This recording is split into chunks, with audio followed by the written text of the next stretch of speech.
Why? Why do I keep messing with this stuff? Ah! We have our work cut out for us today trying to recreate this large, beautiful piece I found on Etsy. Using 3 of these wood plank pieces from Dollar Tree, I felt would be the best to create the base. You could always go to Home Depot and grab some lumber as well. It might be a little bit more inexpensive and you might get more bang for your buck if you don't want to cut them down at home. They will trim it for you. We're just removing all the hangers because we're not going to need them. And then we're going to want to smoosh up these holes so they don't show through and just look like one solid piece of wood. I'm just using some of this stuff that I'm not even really that familiar with, but it happens to be right near my craft text. Okay, we're just winging it. But you use some spackling, you can use some caulking, and I've even smushed texture paste in these suckers in a pinch. A little tip, you can grab some painter's tape, put on the back, and it allows you to prevent extra smudging with whatever you're squeezing in these holes, so you don't have a lot of cleanup. I also used the painter's tape to my advantage, holding the pieces together to prep for our wood glue. I'm gonna take my favorite wood glue and some popsicle sticks to create a base, so this way we have something attaching all of the 3 pieces of our wood planks together. When you're happy with the amount of wood glue you put on there, it's time to bring in the hot glue gun. This is going to give you a quick hold. Make sure not to overlap the hot glue and the wood glue. They kind of cancel each other out, and you might notice that later on down the line, your pieces might pop off in sections, and that could be because you overlap them as you were creating your piece. And I did the same thing for each one of these popsicle sticks that I created the attachment in the back of our decor piece.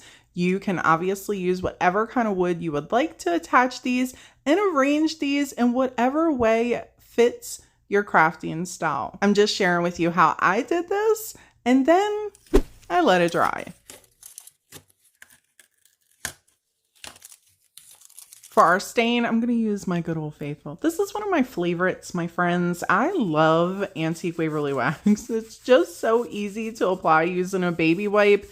Doesn't have a horrible smell like regular stain, and it takes a couple minutes. For the chalkboard portion, I'm just using one of these little joints from Dollar Tree. You could obviously paint your own chalkboard on here, and you could even create a frame around the piece if you want. I took some of the same stain and applied it right to the top of this. I grabbed some of these self-adhesive hooks from Dollar Tree and thought these would be perfect for this project. And no, we are not going to leave these clear. We're gonna grab some chalk paint. It works really well up against plastic, and we're gonna put a nice coat on here. This is just some Waverly chalk paint. I grabbed it from Walmart.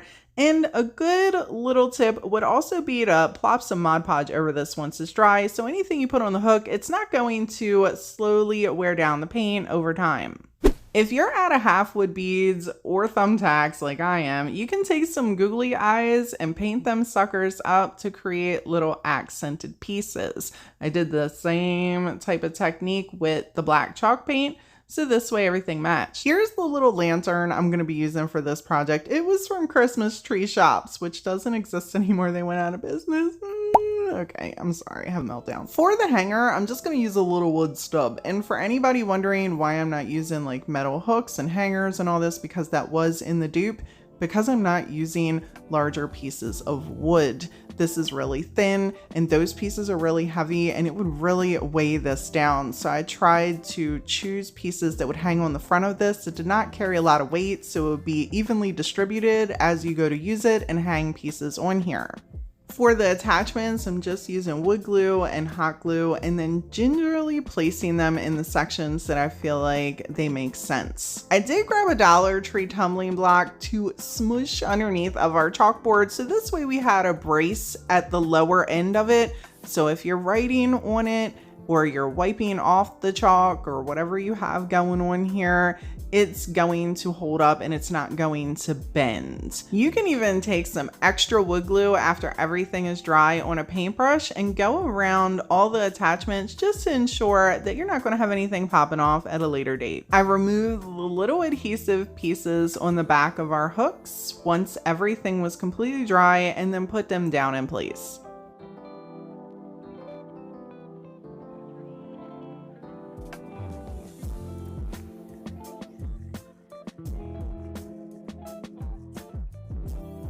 I then took a little bit of glue and added our googly eyes right onto the holes over the chalkboard. Use whatever kind of hanger you would like. For this project, I just plopped a nautical rope on the top and I love how it turned out.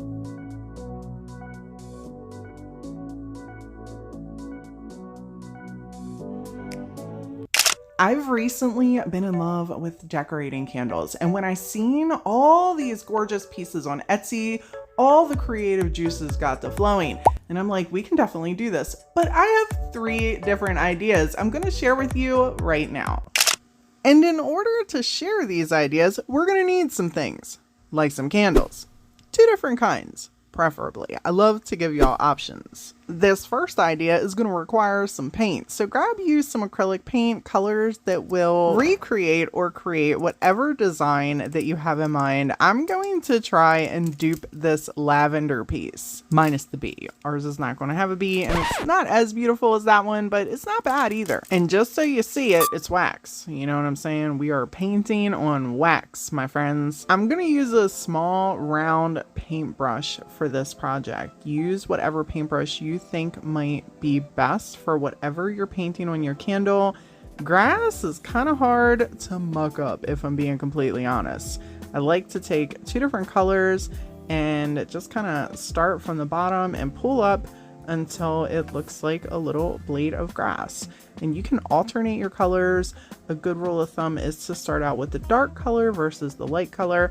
You notice here I started with the light color, mostly because I was trying to get the colors right and I wanted to see how bright that lighter green was. Take your time and make these as short or as tall as you want.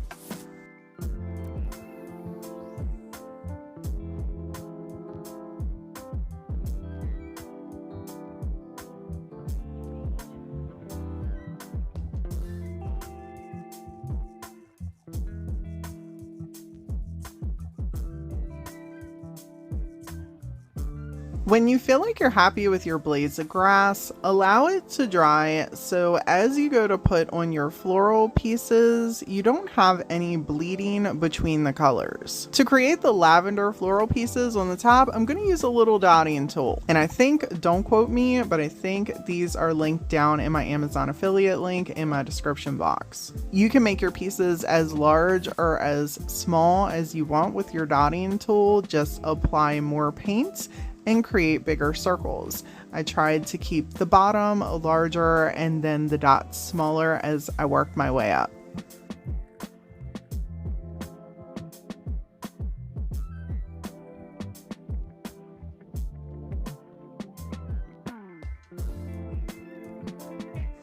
You can absolutely leave your piece like this if you're happy with it, or you could bring in some white paint and add a couple highlights. And if you're wondering if you can seal over this, I've been told recently, yes, you can absolutely seal over the piece with some Mod Podge, and you're gonna see here on this next one how I do just that.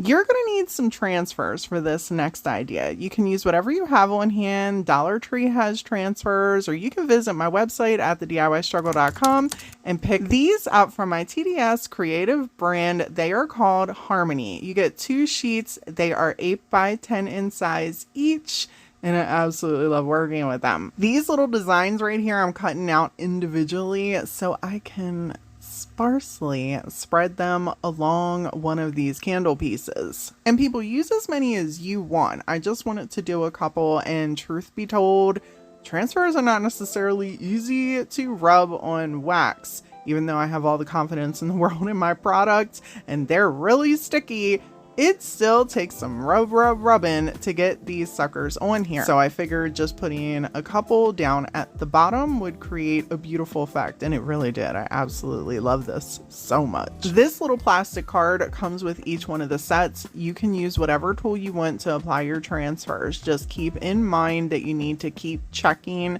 so this way the transfer is actually on the wax before you completely lift the clear backing totally off of your candle. Super pretty. I did the same thing for each one of the little transfer designs that I wanted to put on the candle. And then when I was all done and happy with how I had these put on here, I grabbed some matte Mod Podge and went over each one of the transfers and allowed it to dry.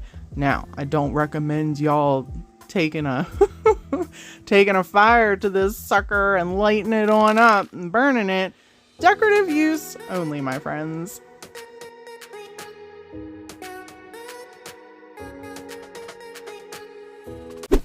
For our last candle idea, we're going to be decoupaging a couple pieces of this napkin on here. I like to call this technique patching whenever you're decoupaging something. We're going to cut a few pieces out, but first we need to get those sneaky layers off, so we only use the top decorative portion of the napkin. One of the easiest ways, in my opinion, is just to tear a corner. If you're not using the entire napkin, it reveals the extra layers and you can easily pull them apart. On a normal, I like to tear my napkin, but for a piece like this, you want to either cut it real close to the design so you don't have any lines sticking around too much of a napkin. You can see that applied on your candle piece. And I'm going to show you because I left mine just like this.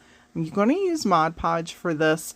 And honestly, if I had more time, and you can obviously see how detailed this flower is, I would have cut this down to perfection, which is time consuming. And if you struggle with hand grip strength, it can be really tedious. So pick your designs carefully when you're decoupaging on here. You're going to notice in the end reveal that you can absolutely see where I cut around the white part of the napkin. If you cut that in extreme detail just around the design, you're not going to have any extra and you'll just see the design on the candle and not the napkin itself. So if you struggle with hand grip strength and you just want a pretty design on your napkin on here, keep in mind, if you're up close on it, you're going to be able to see that.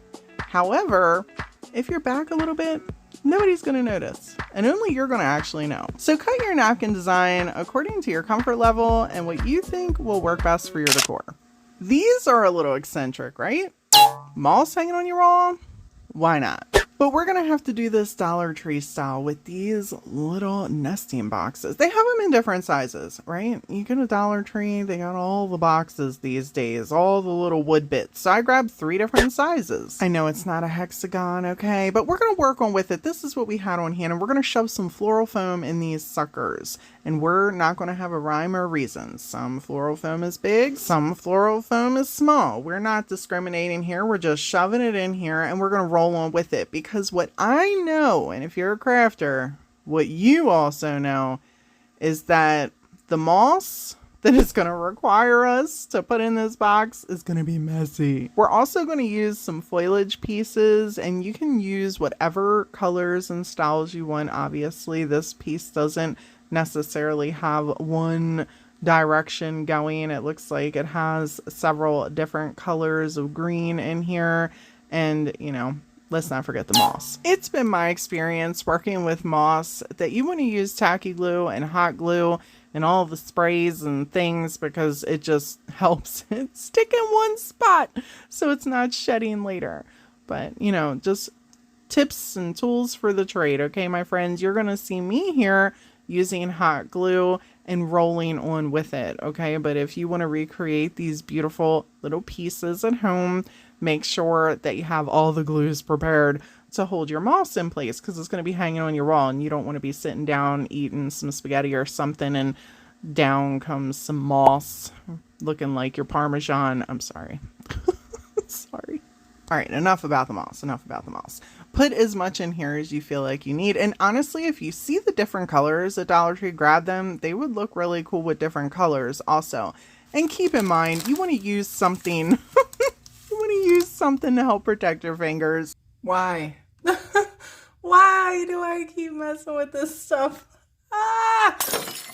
After I was done cleaning myself up, I grabbed my little wire snippers and started cutting down the foliage and putting that in different spots. Put whatever kind of hangers you feel like will work best on the back of these and then pop them on your wall. For all the trouble with the moss, I think these turned out really cute, but I don't think I would have liked them as much if I used the same exact box. I think doing different size boxes really helped this piece out for me.